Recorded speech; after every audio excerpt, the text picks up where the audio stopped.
You may not have the right systems in place to be successful. I'm going to tell you why after this.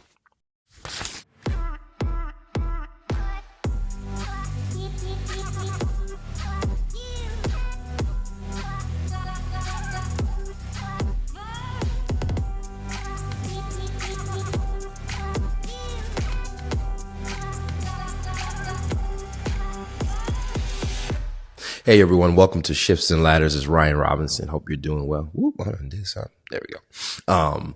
Hope you're doing well. If you haven't yet, share this YouTube or podcast with your friends, your family. We're on YouTube, we're on Spotify, we're on Apple Podcasts, basically wherever you can find a podcast. So share it with you, because I think today's lesson is going to be really helpful to you. So last time we were talking about discipline and how God utilizes discipline in order to get us from point A to point B. And I think that is an extremely important thing to realize. But also we have to recognize as well that systems are in place for the discipline to take root.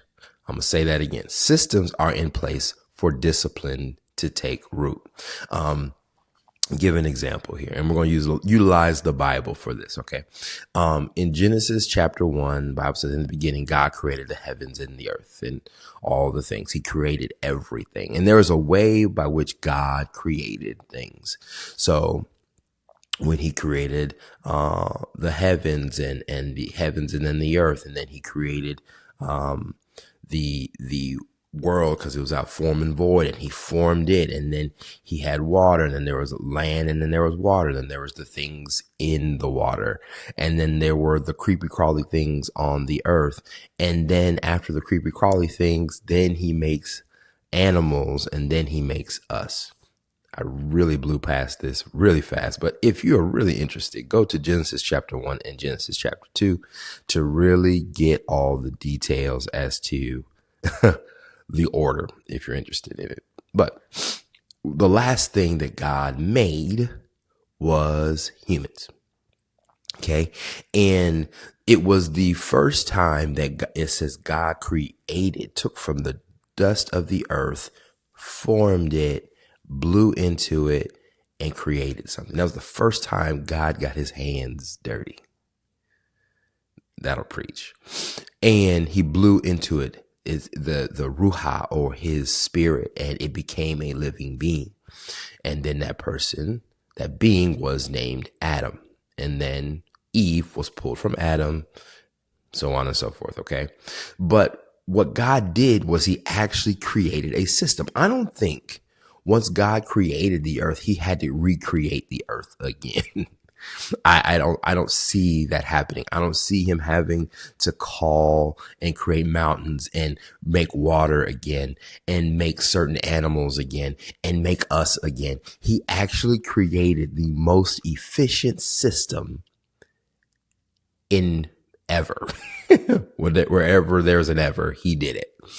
So what God typically does is he creates systems that create for themselves. Okay. And we'll give another example. When God created the plants and he created us, everything that is needed for that thing to continue to live is inside the fruit, and it is called a seed. A seed is designed to replicate after its own kind. Okay. So what God did was, there's fruit, there's things that are going to sustain us, but inside, like if you're eating old school, if you're eating a box of cereal and you have a prize in the middle, there's something in it that actually keeps you going back to get some more cereal.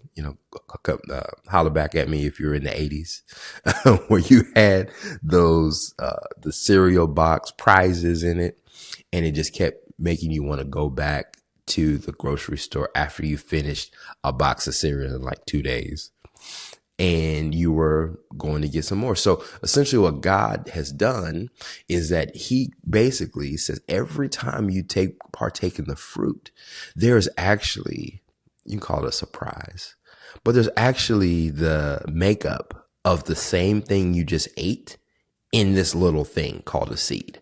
And if you plant it, you water, you take care of it, it will continue to recreate and replicate after itself. So if you want to have more than one apple, plant one or two seeds and you will end up having an orchard. Same thing with human beings. Seed is in man. Woman has egg. Procreation. Y'all know the business. It is designed to replicate itself. So God does not have to get involved in the sense that he has to establish a new process. He's already made it. He's done it once and he doesn't have to do it again. Okay. Now, I believe that processes have because we are made in the image and likeness of God, we have an ability to create as he did, but not to the extent as he did, right? Because he's God. But there are habits, there are characteristics that we can learn from him. Okay. And one of those is being how do we create and design systems? Because at the end of the day, we all have a system. We just don't call it that. Okay. When you wake up in the morning, what do? You might work out in the morning. Once you work out, you shower. Once you shower, you brush your teeth, wash your face, get your clothes ready. Then you get your kids ready. Then you eat breakfast. Then you take your kids to school and then you go to work. And then there's a whole system that is established whether we want to do it or not. The key to having great systems is having massive intention. I'm going to say that again. I'm like somebody's here. I'm looking around. The key to having amazing systems is having massive intention behind them. It's so critical because if you don't have any intention behind your system, you will create a system that you don't like. And that is a bad habit. There are a couple books, and I'm pulling this from the Bible clearly because I feel like that is the root of it. But there are some books that are famous in culture called, actually, I'm going to name two. It's The Power of Habit by Charles Duhigg. This is probably in the early 2000s. And most recently, Atomic Habits by James Clear. And these two individuals take on the research of what it looked like to create, replicate, establish systems and establish habits, which in this case, habits are things that you do not have to spend time on thinking about. You don't use brain power to do it. So essentially what God did when he made a system is he made the earth have a habit. He allowed the earth to have a habit of recreating. And with us, with others, we have habits that are either serving us or not serving us. It's up to you to decide if the outcome is something that you want. Okay. There's a quote in Atomic Habits that says this, we don't rise to the level of our goals. I want to make sure I got this right. We don't rise. There we go. I was right. We don't rise to the level of our goals, but we fall to the level of our systems. I'm going to say that again. We don't rise to the level of our goals, but we fall to the level of our systems. Okay. The thing is, when we have goals, they trigger emotion in us. They get us going. They get us excited, all those kinds of things. And in fact, your goal might be further away than you actually intend to. Say you want to lose 100 pounds. 100 pounds to lose is a big number, right? Not saying it's not impossible, because we've seen many people do it. But what was it that they did that got them from 300 pounds to 200 pounds in 7 months? They had a system. It can be disheartening to just say, I'm going to jump from 0 to 100 real quick. It can be disheartening because if you're not even close, if you're starting at 1 and you compare 1 to 100, you're like, daggone it. Is it even worth it? But what we have to do is take these incremental steps and build a system that we can trust and allow the things that happen along the way to train us and teach us what we can do, what we should tweak, and what we should eliminate. I truly believe that discipline without a process is just futile. It doesn't have any direction. It's misguided zeal, to utilize the Apostle Paul's words when it comes to being on fire for God. Sometimes we just aren't guided. Sometimes we just don't have a space for it. We don't have a particular track for us to run. If you could run fast, if you do run fast and you just run anywhere and you don't run on a track that has a direction, a beginning and an end, you are just running around with no intention. But that is what discipline does with a process, or a system, excuse me. This is another thing too, I've always found. When we build processes, systems, and all those kinds of things, we design them like a machine. This is what A goes to B goes to C goes to D, and it equals, whatever your outcome is, right? So we design it in a way that we're like, all right, this is going to be perfect. And you know what? Ideally, designing a process should be perfect. Why? It has no feelings. It's not a person. Processes don't fail. We can always fix those. But generally, people fail the processes because we don't know from day to day how us as people are going to respond. Some days you wake up late. You're not going to get your workout. And some days your kids wake up early. They might throw your whole day off, or they might have a little temper tantrum. We know how kids are. They're just as unpredictable. But whatever happens, people usually fail the processes. So what do we have to build? We have to build this thing called adaptability and adjust. This is, if anything, probably the most important thing to do, because in the lane of discipline, you're able to stay on course. But depending on how rigid you are, depends on how adaptable you can be, because essentially at one point in time, if you're training, if we go back to our example for the person who needs to lose 100 pounds or who is looking to lose 100 pounds, what got you to 50 pounds actually won't get you to 75 pounds. You might have to make some adjustments. There's this thing in fitness that many of us know, is that we plateau.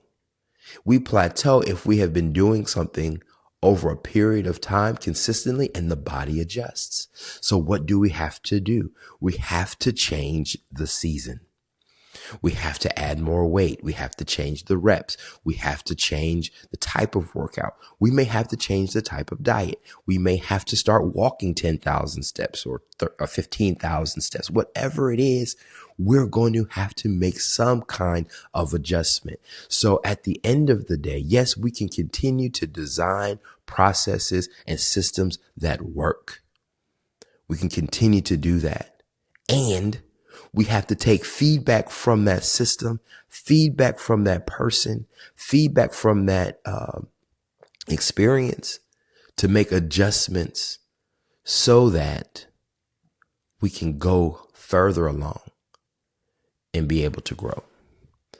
I truly believe that God built these systems and built us in a system that honestly, he only has to touch things once. When Jesus died on the cross, he died once. He's like, I don't waste anything. A good friend of mine says nothing is wasted. The Bible says he'll give you beauty for ashes. You know what I'm saying? Like, there are things that we don't typically associate with success, with comfort, that God says, oh, I can use that. I can use that heartbreak to build up strength in you and resilience, so that when you get to a point of where you need to be, that resilience will serve you in a way that you never intended. those things, y'all, God never wastes. And I truly believe that in discipline, systems are critical for having a place for them. They're critical for containing discipline in a specific and determined and intentional direction. Because once we do that, you have an aim, you have a focus, you'll start to see the things you need. And I don't have enough time to talk about adaptability and making adjustments. But if you live long enough, you've had to make some adjustments. I mean, the list can go on, but you've had to make adjustments in every place. Your discipline serves you in one way, but your adaptability serves you in another way. And we'll talk about that in the next podcast. And again, I still have Bible for it, y'all, because I truly believe that the Bible speaks to some of the very things that, one, we struggle in, but also gives us the blueprint for design on how to live a better, fulfilling life. All right. So if you haven't yet, like I said before, subscribe, like, share, do what you need to do. But until the next time, we will catch you in the next podcast. Peace.